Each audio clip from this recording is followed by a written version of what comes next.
This is Eric Mother, Mother.com. Let's take a look at USO, and we're going to be discussing negative divergence or positive divergence and how we can use it. And I'll give you two areas here we can watch. See how the prices made a new low here, an aggressive new low. But while that was taking place, we can see that there was an improvement in terms of the RSI. So that is definitely an example of positive divergence.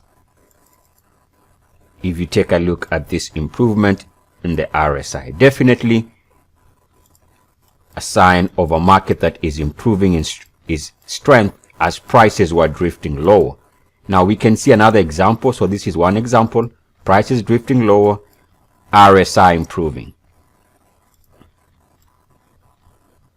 right? And then we can see another example here where we tried to make a fresh low. We actually did have a fresh daily closing low. If you compare this close here and this close here, so that was a lower low, a break of that previous low.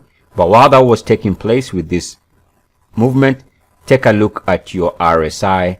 Your RSI was showing again an improvement, so that is positive divergence. But we all know about positive divergence and negative divergence, but that's not the key for this video. The key for this video is take a look at why we should always extend our positive divergence lines. So take this line here and I'm going to extend it. The same line that gave us the positive divergence. Here, when we extend that line, we get a very important break here, which is off the highs there. In terms of timing, it doesn't get any better than that. In other words, the same line that gave you positive divergence became relevant many months down the road, about 5-6 months down the road. Now let's extend this positive divergence line here to see whether we can get some relevant action.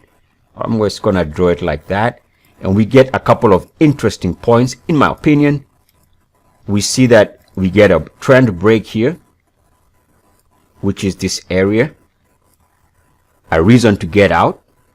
We see uniform activity to the line and back below it. In other words, that line extension became resistance, which corresponds with this daily closing high there and a drift lower, in a small time frame.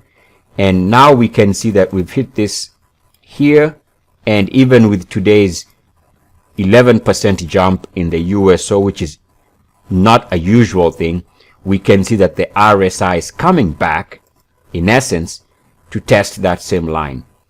So what I'm saying is, just by extending the line that was giving, the line that gave us this end here, this positive divergence area, the same line, the blue line, is now giving us the possibility that this is where we stall.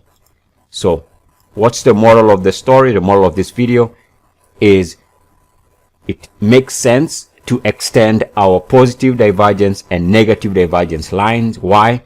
Because you'll be surprised how they become relevant down the road.